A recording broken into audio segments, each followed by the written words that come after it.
The Khyber Crusade. The imperial world of Panjib had fallen over a year earlier to a rebellion. The fallen world had given itself over to the dark gods following mystics touched by the powers who led the revolt. Then the Death Guard had arrived, securing it as a base of operations and instilling a small garrison before moving on.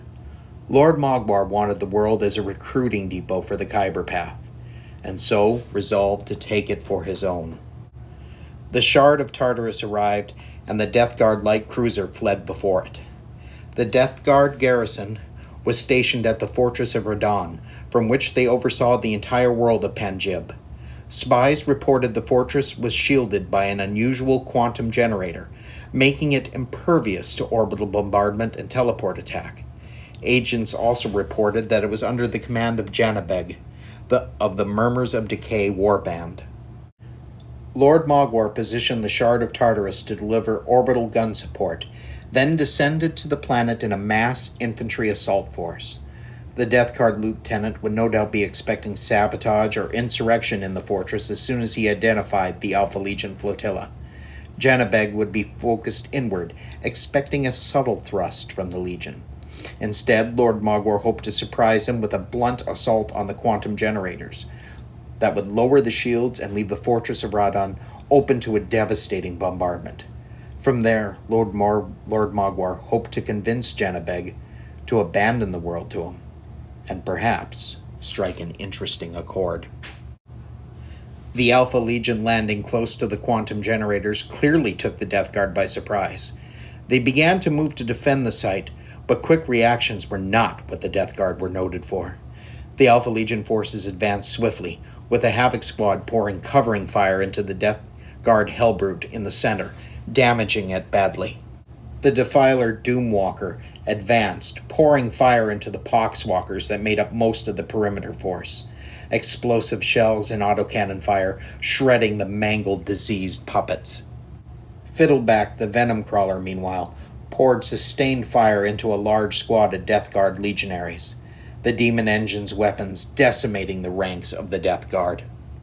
As befit their reputation, the Death Guard doggedly strode forward into the teeth of the Alpha Legion attack.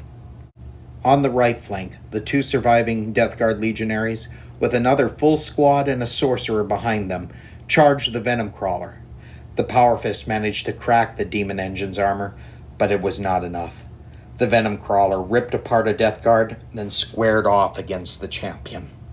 In the center, the Hellbrute threw itself into the Forsworn. Lashing diseased tentacles and scourges, it hacked apart the cultists. But under Konar the Crazed exaltations, the Forsworn held their ground. Konar the Crazed then impaled the Hellbrute with his pike, leaving the War Machine reeling and weak. On the left flank, the Death Guard charged the Mauler Fiend, attaching crack grenades to the Demon War Engine and wounding it, even as it smashed apart a number of their kind in turn, and a ferocious melee erupted.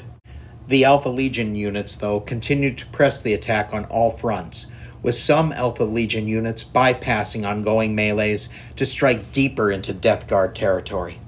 On the Death Guard flank, Beastmen Raiders of the Beast Corps appeared just behind the main Death Guard line, having infiltrated around. On the right flank, Lord Mogwar and his Terminators teleported in behind the Sorcerer and his Death Guard squad, unleashing a punishing hail of fire as they did so. The Havocs then joined in, combining their devastating fire with that of the Terminators. As the fire slackened, only the Sorcerer and a lone Death Guard champion stood, dazed from the vicious firestorm that had engulfed them. They were then cut down in a daze by the charge of the Mauler Fiend Rampager to their front, and Lord Mogwar and his Terminators coming in from behind. Fiddleback the Venom Crawler lashed out with its tendrils, knocking the Death Guard champion from his feet before impaling him to the dirt with its metal legs. Having the right flank now secured, the Venom Crawler began spewing forth demonic ruin-encrusted chains and started to cocoon the Death Guard champion. In the center, Dravos the Deceiver saw his chance for glory and redemption with the destruction of the mortally wounded Hellbrute. He ordered the Forsworn aside and struck with his staff, only to have his blows batted aside by the war machine before it began shivering with dark energy, its wounds beginning to heal. Dravos called on the Dark God's aid as he began to strike again, but then staggered, bleeding to his knees with the displeasure of the Dark Gods hammering down upon him. Stunned and bewildered as he was, he could not stop the Hellbrute's blow that sent him flying to lay bleeding and unconscious in the dirt. Meanwhile, the mutant Martyr Brigade charged the remaining Poxwalkers, warp claws and tentacles ripping them and their master apart in a tide of frenzied, furious blows. On the left flank, the Alpha Legion Hellbrute charged to the Mauler Fiend's aid, cutting down Death Guard as it came on. Fast as it was not fast enough to stop the Death Guard from throwing their crack grenades that went off and collapsed the demon engine and set it ablaze. With a discharge of warp energy, Janabeg and his Terminators teleported to the center and began firing on the mutant Martyr Brigade, cutting them down even as they began to surge forward. Janabeg and his retinue then charged into the mutants and granted them the martyrdom that they had longed for, only to be checked by the Harkoni Cabal. On the left flank, the Alpha Legion Hellbrute finished off the Death Guard and secured the flank. In the center, the Forsworn fell back from the Hellbrute, which roared in triumph, seconds before the Defiler Doomwalker fell upon it and ripped it utterly apart.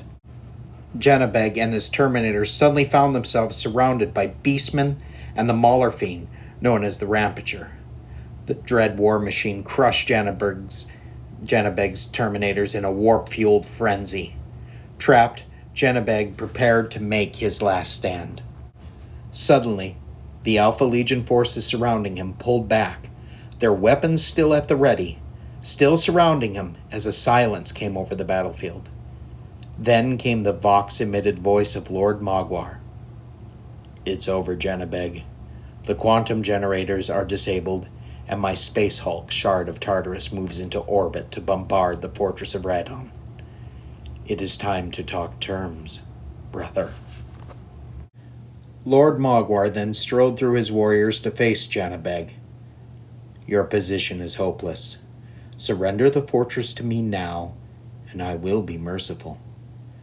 The planet Panjib belongs to me now. Resist, and I will destroy your warband from orbit, and Panjib will still be mine. We of the Death Guard will never be slaves to any. We would rather die than submit to your lordship over us," Janabeg hissed. "You can die then," Lord Mogwar said. "Or I could allow you to evacuate Panjib in exchange for a favor." "What favor?" "I will allow you to evacuate and grant you safe passage if when you depart you undertake to raiding the imperial world Garbetta Secundus for me. Any spoils you take there will be yours," Lord Mogwar said. "Generous. Too generous for terms from a son of Altharius. Why do you need me to raid Garbetta Secundus? What is the catch? What twisted web do you weave, son of Altharius?" Janabeg asked. "Honestly, I need Panjib as a recruiting world. I need Imperial attention pulled away from here. I need the Imperium focused on you, so that I might work more easily in the shadows. And lastly, but far from least, I need you, Janabeg, to be grateful for my generosity, so that you might listen a little further to a private offer just between the two of us." "I would never betray my legion," Janabeg said, still surprised and suspicious of Lord Mogwar's matter-of-fact honesty. "And I will never ask you to. But first you must agree to my terms. You will surrender the fortress of Radon, depart Panjib, leaving it to my dominion, and undertake to raid Garbada Secundus in exchange for sparing you and giving you safe passage to evacuate your forces and equipment." "It is agreed," Janneberg hessed. And with that, the planet Panjib was now under Lord Mogwar's control.